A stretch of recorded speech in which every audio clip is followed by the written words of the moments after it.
a essayé de picorer donc un petit peu sur l'annonce du diagnostic, sachant que ça partait d'une interrogation qui m'était tout à fait personnelle, à savoir que j'avais des difficultés extrêmes à la communication d'un diagnostic d'une maladie organique, chronique, évolutive et encore incurable. Est-ce qu'il faut dire, que dire, comment le dire, ont toujours été mes questions au fur et à mesure des consultations, avec des hésitations que je trouvais en tout cas personnellement légitimes entre un paternalisme relativement protecteur, ne pas nuire, essayer de protéger, et le principe d'autonomie de la personne humaine, et notamment du patient qu'on a, en essayant si possible d'éviter toutes les normes un peu manichéennes où il faut tout dire ou rien dire, et essayer de naviguer au milieu de tout ça. Il y a eu une évolution certaine pendant les années 90 avec une relation médecin-malade qui est passée donc de cette espèce d'humanisme paternaliste pour protéger, ne pas détruire l'espoir et la motivation, et une annonce diagnostique qui devient de plus en plus la règle. Et comme le disait Werny, le mensonge était devenu indéfendable et attentatoire à la dignité. Les facteurs de cette évolution, ils ont été multiples, d'abord médico-légaux, avec la Convention des droits de l'homme, la loi du 4 mars 2002, avec le code de déontologie médicale qui a évolué dans les années 90, au niveau thérapeutique, où les médecins se sont trouvés un petit peu coincés. Il y avait marqué quand même sur la tacrine au début, et ensuite sur les autres anticholinésterasiques, traitement symptomatique de la maladie d'Alzheimer. Comment est-ce que je vais pouvoir donner ce médicament alors que le nom est noté sur la notice et sans l'avoir dit? Je crois que c'est ça qui a un petit peu précipité aussi le corps médical à essayer de réfléchir. Il y a eu les recommandations de la HAS, il y a 1 an et demi, Joël, si mes souvenirs sont bons. Et nos principes à nous, nos principes éthiques, où on essaye quand même d'exercer notre droit à la réflexion pour essayer de se déterminer qu'est-ce qui va être bien ou pas bien pour le patient, en tenant compte bien évidemment de l'environnement dans lequel on évolue et de la personnalité du patient. Alors, on nous oppose un certain nombre d'arguments, comme quoi la notion de probabilité du diagnostic de la maladie d'Alzheimer n'est pas quand même énorme. Il faut quand même savoir que notre diagnostic est de plus en plus fin. Il y a encore 10-15 ans, on faisait des diagnostics qu'on appelait d'exclusion. Déjà ce mot à la mode, d'exclusion, et maintenant il devient de plus en plus positif, avec aussi des troubles qu'on arrive à déterminer de plus en plus précocement. Il faut savoir aussi que la certitude en médecine parfois est un petit peu difficile. Je connais des maladies où on engage des traitements et pour lesquels la probabilité de la maladie est quand même moindre. Des altérations de la compréhension, on nous le pose souvent. Comme je le disais tout à l'heure, le diagnostic est de plus en plus précoce, avec des patients qui comprennent de mieux en mieux les capacités qu'ils ont perdues, mais aussi ceux qui leur restent, surtout, et sur ce sur quoi il faudra qu'on insiste. Et en plus, est-ce que quelqu'un ici est capable d'évaluer la capacité de compréhension d'une personne qui rencontre pour la première fois? Moi, je ne sais pas. Quelqu'un qui passe la porte du cabinet lors de la consultation, je ne sais pas faire ça. Est-ce qu'il va comprendre ce que je vais dire ou pas? Bon, ça va se faire à l'usage et on verra un petit peu ensemble. Le renforcement de l'anxiété d'une dépression. Il ne faut pas oublier non plus, et les différentes études, notamment aux États-Unis, ont montré que l'anxiété et la dépression préexistaient au diagnostic de la maladie d'Alzheimer, parfois de 24 à 36 mois avant. Est-ce que ce ne sont pas les symptômes de la maladie qui provoquent cette anxiété et une éventuelle dépression? Peut-être qu'il faut retourner la proposition. Le droit de ne pas savoir, oui. Alors quand on interroge le public, notamment les familles des patients, 71% aimeraient qu'on leur dise le diagnostic. Quand on interroge les médecins, 87% aimeraient qu'on leur donne le diagnostic, quand on parle d'eux-mêmes. Si on veut verser sur un versant un petit peu plus positif, je crois au droit à l'autodétermination. Je crois à ce droit-là. Nous devons une information avec une décision possible pour le malade, puisqu'on a fait le diagnostic, c'est un malade. Il a le droit d'anticiper, d'avoir une meilleure aide et de pouvoir s'accompagner lui-même en même temps qu'on l'accompagne. Il a le droit de participer au choix des options thérapeutiques, que ce soit des thérapeutiques à base de pilules, que ce soit la prescription d'acteurs paramédicaux ou d'aide à domicile. Et il a le droit d'avoir des directives anticipées. Et plus on fera le diagnostic précocement et de façon la plus fine possible, plus il pourra y participer. Alors ces réactions, après, c'est un petit peu tout ce qu'on peut mettre en place dans notre discours, dans son discours, dans les écoutes mutuelles, qu'on aura des réactions qui seront, je l'espère, en tout cas moins dramatiques parfois. Et pour l'entourage, c'est parfois d'éviter aussi l'interprétation des symptômes. Ce n'est pas la même chose de mieux comprendre les symptômes parce qu'on a mis un nom sur une maladie que de préjuger de l'intentionnalité ou pas de certains actes. Mais oui, on connaît, il le fait exprès, il me demande 25 fois la clé où elle est rangée, mais il le sait très bien, elle est posée là. Bon, et ça fait 25 ou 30 ans qu'elle est posée là. Ben oui, mais il a perdu la mémoire. Et c'est tout ce qu'on va pouvoir essayer de resituer au fur et à mesure des discours qu'on pourra avoir avec le patient. Pour le médecin, c'est d'essayer d'avoir une meilleure coopération à l'accompagnement, et je reviens toujours à ce mot d'accompagnement, pour que le patient le comprenne de plus en plus tôt et qu'on puisse naviguer ensemble au fur et à mesure des symptômes et de l'évolution. Et au niveau social, je ne vois pas comment on pourrait demander une affection de longue durée sans annoncer un diagnostic. Comment on pourra pour l'avenir demander une tutelle ou une curatelle sans annoncer le diagnostic. Et je ne vois pas non plus comment on pourrait mettre en garde par rapport à la conduite automobile ou à la chasse, par exemple, ou à la cuisson avec du gaz, sans parler du diagnostic. En tout cas, c'est ma position qui m'est personnelle. Alors, si on veut énoncer certains grands principes de l'annonce du diagnostic, pardon, je crois qu'on est tous à essayer, en tout cas j'essaye, de respecter la singularité du malade et de sa famille. Et c'est pas tous les jours facile, croyez-moi, ça paraît une la palissade, mais c'est pas toujours simple. De respecter du temps nécessaire à l'intégration psychique du diagnostic, de redonner du temps à cette annonce. Je vois mal comment on peut arriver, soi-disant, pour un état de fatigue cérébrale, quelques troubles de la mémoire le matin dans le cabinet, ressortir le soir avec un diagnostic de maladie d'Alzheimer. Vous me prendrez tel anticholinésterasique, et puis on se reverra dans un an. Ça, c'est une chose que je ne sais pas faire, et j'espère que je n'arriverai pas à le faire. Notion d'accompagnement, dès la première consultation mémoire, on est vraiment dans cet accompagnement et la recherche du confort et pas simplement de l'annonce.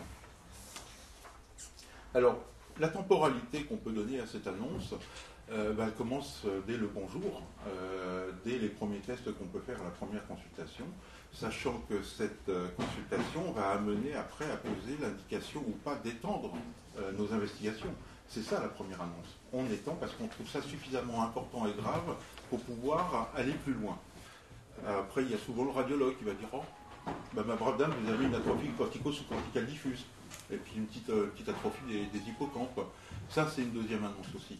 Après, il y a le bilan neuropsychologique effectué par nos amis psychologues, où là, l'annonce, il va y avoir une annonce qu'on a objectivé des troubles et qu'il faudra replacer ça dans un contexte effectivement clinique. Le bilan social, où l'assistante sociale va dire, bah oui, vous avez des trous de la mémoire, et en plus, ils ont une implication dans la vie quotidienne. Et c'est ça aussi qu'on va essayer de mettre en exergue. Et puis, la seconde consultation médicale, réelle d'annonce, mais qui a bénéficié de tout ce travail pluridisciplinaire. Mais de toute façon, au demeurant, il faut quand même qu'on arrive à se resituer, et peut-être les actions futures seront peut-être sur l'amont. Parce que la première annonce, ce n'est pas nous qui l'avons faite. La première annonce, c'est premièrement la famille. Bah oui, il faut aller voir le médecin généraliste parce qu'il y a un trouble de la mémoire. Et puis ensuite, le médecin généraliste, bah oui, c'est suffisamment important pour vous adresser à un spécialiste. Et je crois que c'est ça aussi qu'il faudra qu'on resitue peut-être en amont et qu'on y travaille. En conclusion, j'aimerais bien que le A du mot annonce ne soit pas un A privatif, mais que ça soit synonyme d'accompagnement. Voilà, je vous remercie de votre attention. Nous, on considère effectivement que l'annonce, elle commence avant la consultation dite d'annonce, puisqu'il y a toute la suspicion, en tous les cas, tous les signes annonciateurs et le contexte dans lequel ça se passe. Pour une famille, évidemment, qui a déjà été confrontée à la maladie, c'est pas la même chose, donc il faut chaque fois, et c'est ce que vous avez dit, individualiser. Mais la vraie question, c'est d'abord l'annonce, c'est aussi énoncer quelque chose. Ne pas se contenter de dire vous avez une maladie, avec toutes les représentations et l'impact très différentiel que ça peut avoir. Mais d'autre part, et d'ailleurs on le voit dans tout ce qui a été fait sur le plan cancer, on annonce une maladie et puis on annonce aussi un accompagnement possible en termes de propositions de différentes natures. Mais le point qui me semblait le plus intéressant au niveau de l'annonce, enfin de la réflexion que l'on a développée sur l'annonce, c'est en quoi l'annonce engage le professionnel dans la relation de soins. C'est-à-dire, quand on annonce, d'une certaine manière, on prend une vraie responsabilité et on prend un véritable engagement. Et on ne se contente pas d'annoncer puis de dire, voilà, c'est déjà le point de départ de quelque chose qui va engager une relation de confiance. Et donc on voit que c'est un moment extraordinairement important, parce que c'est le premier contact fort où il va se passer quelque chose, et s'il se passe mal, et je termine là-dessus, et c'est pour ça qu'on a voulu que le premier colloque soit sur ce sujet, si ça se passe mal, à la fois pour la personne et pour ses proches, tout le reste sera compromis. Donc c'est quelque chose d'une intensité tout à fait particulière. Si je peux juste m'autoriser, c'est que l'annonce n'est pas un engagement que pour le professionnel. Bien évidemment, ça engage sa compétence, ça engage tout simplement la valeur juridique presque du diagnostic. Vous avez évoqué la conduite automobile, vous avez évoqué d'autres choses comme ça. Mais l'annonce, elle engage aussi la famille, elle engage aussi les proches. Et quelque part, même si c'est toujours les proches qui déclenchent le plus souvent, parce qu'ils ont observé un certain nombre de choses qui leur fait penser qu'il est en train de se passer quelque chose d'anormal, tant que le médecin ne nous l'a pas dit à haute et intelligible voix, on peut jouer à cache-cache. On peut se dire elle est fatiguée, on peut se dire c'est un mauvais hiver, on peut se dire et quelque part fuir un tout petit peu plus longtemps, quelques minutes de plus, monsieur le bourreau. Il faut tenir compte de ça. Et je pense que nous partageons ces valeurs d'engagement, famille ou professionnelle, avec toute la richesse que ça comporte, mais aussi toute la peur de l'avenir que ça comporte. Je rebondis sur la question de l'annonce diagnostique, cette fois-ci à la famille. Donc je pose la question précise dans le cas où, au stade du début de la maladie, et comme pour faire l'annonce à la famille, il faut le consentement du patient lui-même, et dans le cas où il refuse cette annonce à la famille. C'est une vraie question, un vrai problème, mais qui ne se pose pas tant que ça. À savoir qu'à la première consultation, souvent, la famille accompagne le futur patient. Et on a une espèce de connivence aussi qui peut s'installer avec des habitudes lors des consultations qui font que souvent je reçois le patient seul et ensuite avec les proches, bien entendu, après l'accord du patient. Mais en général, je veux dire, en tout cas pour mes patients, dans 90%, voire 95% des cas, je n'ai pas ce souci-là. Après, si effectivement un patient me demande le secret absolu à partir du moment où il est bien conscient des répercussions, je tiens ce secret-là, bien entendu. Je voudrais savoir si votre comportement est différent dans le cas où le malade sait ce qu'est la maladie d'Alzheimer ou s'il ne le sait pas. C'est extrêmement compliqué sur une première consultation de savoir ce que c'est le patient. Je crois que c'est la discussion effectivement, mais on arrive à avoir de plus en plus de patients qui arrivent avec une documentation comme ça tirée sur Internet et avec tous les signes en me disant je sais que c'est ça et vous n'arriverez pas à me dire autre chose. Ou au contraire, je ne veux pas le savoir, même si c'est ça, je ne veux pas le savoir. C'est très compliqué d'essayer de naviguer. Comme le disait Mme Olivet, on navigue ensemble, avec le patient, on navigue avec les proches, et on doit tenir compte en tout cas de la subjectivité de chacun, la mienne, celle du patient, celle des proches, et d'essayer de trouver les bons mots qui collent bien sur les bons symptômes pour essayer de refaire une maladie, et qui est la maladie propre du patient, c'est pas celle du voisin. Et on connaît tous la difficulté d'évolution de ces patients et de leur maladie. Mais on essaye de déterminer au fur et à mesure. Moi, personne n'arrive en me disant je sais ce que c'est que la maladie d'Alzheimer, vous n'allez pas me la raconter. On ne vient pas dans ces conditions-là. On vient parce qu'effectivement, il y a la grosse fatigue, il y a le trouble de la mémoire, et puis on essaie de comprendre. On essaie de comprendre, effectivement, parfois le bourreau dit ce qu'il a à dire, et c'est en ce sens-là que je milite beaucoup depuis quelques années dans l'équipe de M. Ancry sur la consultation, pour qu'on ait cette franchise de pouvoir engager un dialogue qui, de toute façon, va durer des années, et que sans cette confiance, comme vous le disiez tout à l'heure, M. Hirsch, on n'arrivera pas à construire pour qu'on insiste sur les capacités qui restent au patient, sans insister nécessairement sur toutes ses incapacités. L'annonce est quand même très évolutive.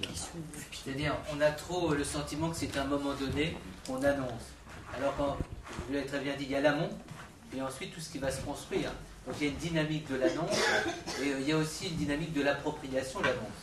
On sait très très bien que c'est pas au moment où on va dire quelque chose qui est impossible à intégrer, que la personne va véritablement en faire quelque chose. Et donc je pense que, de la même manière que vous avez dit, il faut que chaque cas soit singulier, tous les systématismes en matière d'éthique sont des perversions. Et si on pense que, parce qu'on a suivi un protocole, parce que je pense qu'on est dans l'erreur d'une certaine façon, la vraie question qui se pose, et on est vraiment au cœur de la décision quasiment de gouvernance, est-ce qu'aujourd'hui le dispositif mis en place est à la hauteur des enjeux? C'est-à-dire, est-ce que les professionnels peuvent être suffisamment disponibles, passer suffisamment de temps? Donc il y a des vraies questions institutionnelles, c'est pas de tout dire, vous avez une obligation d'annoncer. Est-ce qu'aujourd'hui les dispositifs en matière de compétences disponibles sont à la hauteur d'enjeux? Et là où il y a un vrai paradoxe, c'est qu'on n'a jamais aussi bien déterminé les enjeux, c'est-à-dire on a professionnels, les familles sont de plus en plus exigeants. Dans les plans, on définit, il y a le rapport de la HAS, etc. Et il y a tout un ensemble. Donc jamais on a été aussi savant et jamais on a été aussi déconnecté, en contradiction dans la pratique. Parce qu'au quotidien, c'est toujours le moindre mal, c'est jamais le bien. Donc il y a un moment donné, il faudra se dire aussi, est-ce que d'un point de vue éthique, si on parle, est-ce qu'on n'est pas la caution de quelque chose qui à un moment devient inacceptable? La notion de temps, de temporalité et de...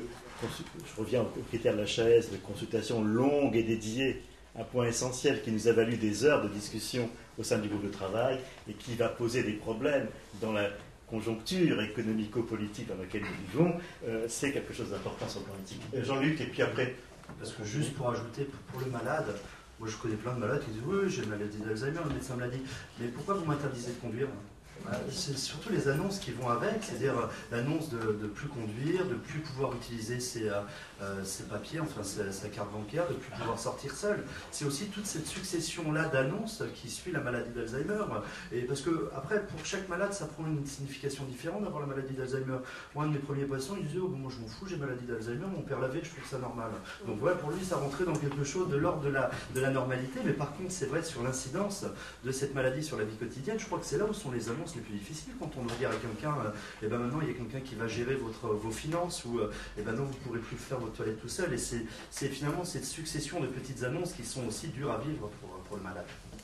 Pour le malade et également pour sa famille. Et je crois que mon rôle un peu, c'est de frustrer les orateurs et peut-être faire en sorte qu'on tienne un peu on a 2 heures de débat uniquement. Et donc je vais donner la parole à Madame Bauchet qui, en tant que conjointe, de nous parler un peu de ton expérience.